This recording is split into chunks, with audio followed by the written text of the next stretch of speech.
आज हम यहाँ मिलने आए थे। वैसे तो राजनीतिक भाषा में इसको शिष्टाचार मुलाकात कहते हैं, लेकिन मैं व्यक्तिगत तौर पे समझता हूँ कि ये हमारा एक आत्मीय मुलाकात थी, इस लिहाज से कि ये देश में जो परिस्थिति है अभी, जिस तरह से तानाशाही चल रही है, किसी को भी पकड़ करके बिला वजह जेल में बंद कर देना, इस तानाशाही के खिलाफ हम लोग पिछले कई सालों से लड़ रहे हैं और तानाशाही के खिलाफ इस लड़ाई में हम सब एकजुट हैं। तो उनसे हम ये बात कहने के लिए, उनको बताने के लिए कि इस लड़ाई को हम लोग सब मिल करके लड़ेंगे, एकजुट होकर के लड़ेंगे और देश में संविधान और लोकतंत्र को जिस तरह से समाप्त किया जा रहा है, इसको हम लोग बचाएंगे, संविधान को भी, देश को भी, और इस तानाशाही को ख़त्म करेंगे। चुनाव को लेकर कोई बातचीत हुई, कैंपेन को लेकर खास तौर पे, क्योंकि वो 4 सीटों के चुनाव प्रचार कर रही है, क्या आपने डिमांड की कि हमारी सबसे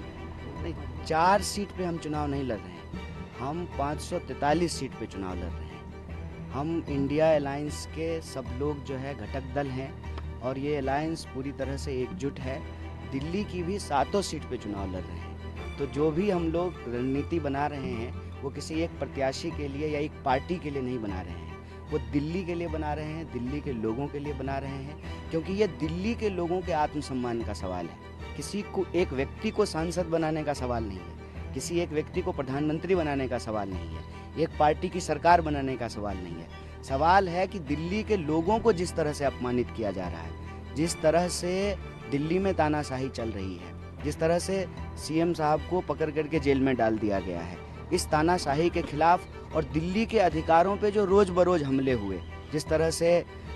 सुप्रीम कोर्ट के डिसीजन को ऑर्डिनेंस के तहत बदला गया, जिस तरीके से बार बार विकास के कार्यों को अटकाने की कोशिश की जाती है एडमिनिस्ट्रेटिव तरीके से, और अंततः कई नेताओं को पकड़ करके चुनाव के बीच में जो जेल में डाला गया है, मैं समझता हूं कि ये दिल्ली के लोगों को अपमानित किया जा रहा है। तो दिल्ली में जो लोकसभा का चुनाव हो रहा है,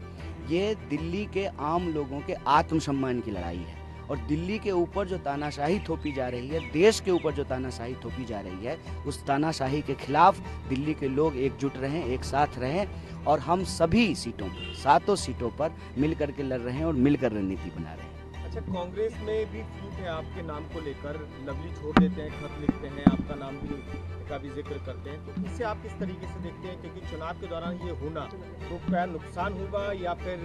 किस वजह से आप मान रहे हैं? अव्वल तो जो है वो पत्र मुझे नहीं मिला है, अव्वल वो पत्र तो मुझे नहीं मिला है, ना मैंने वो पत्र पढ़ा है। और आपको मालूम है कि देश भर में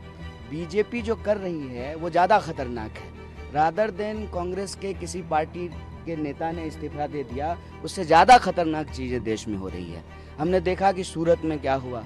हमने देखा कि इंदौर में क्या हुआ, हमने देखा कि खजुराहो में क्या हुआ। मैं तो दिल्ली के लोगों को भी कह रहा हूँ कि आप सौभाग्यशाली हैं, आपके पास मौका है